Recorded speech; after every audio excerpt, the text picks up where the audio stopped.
सभी को जय मसीह की। Praise the Lord. आज हम सीखेंगे राजा सुलेमान के अद्भुत न्याय के बारे में, जो हमें मिलेगा पहला राजा 3 अध्याय 16वां पद से लेकर 28 पद तक। उस समय 2 वेश्याएं राजा सुलेमान के पास आई।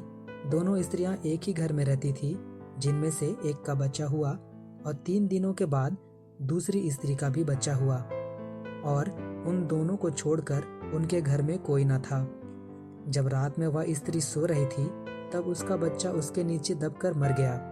तब उसने आधी रात में उठकर उस बच्चे को दूसरी स्त्री के बच्चे से बदल दिया। सुबह जब दूसरी स्त्री उठी तो उसने देखा कि वह बच्चा मरा हुआ उसका नहीं है। तभी वह स्त्री कहने लगी कि जो बच्चा जिंदा है वह उसका है, और दूसरी स्त्री ने कहा, नहीं, वह मरा बच्चा उसका नहीं, पर जिंदा बच्चा उसका है। और यह कहकर दोनों स्त्रियां राजा के सामने लड़ने लगी। इसलिए राजा ने तलवार मंगवाई और उसके सामने एक तलवार लाई गई। फिर राजा ने उस बच्चे के 2 टुकड़े करके दोनों स्त्रियों में बांट देने के लिए कहा।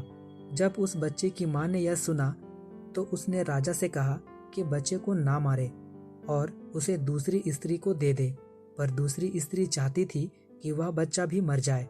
राजा यह देखकर समझ गया कि उस बच्चे की असली मां कौन है, और उसे वह बच्चा दे दिया। राजा का यह फैसला और उसके बुद्धि की खबर पूरे इज़राइल में फैल गई, और लोग समझ गए कि उसके मन में परमेश्वर की बुद्धि है।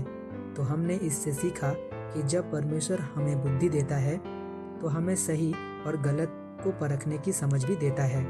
इसलिए परमेश्वर का भय माने और उसकी इच्छा के अनुसार जीवन जिए।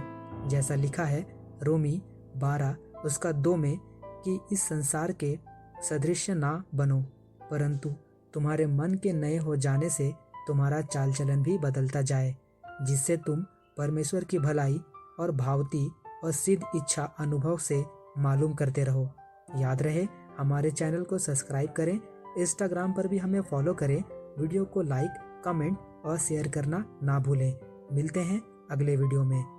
आप सभी को वीडियो देखने के लिए थैंक यू।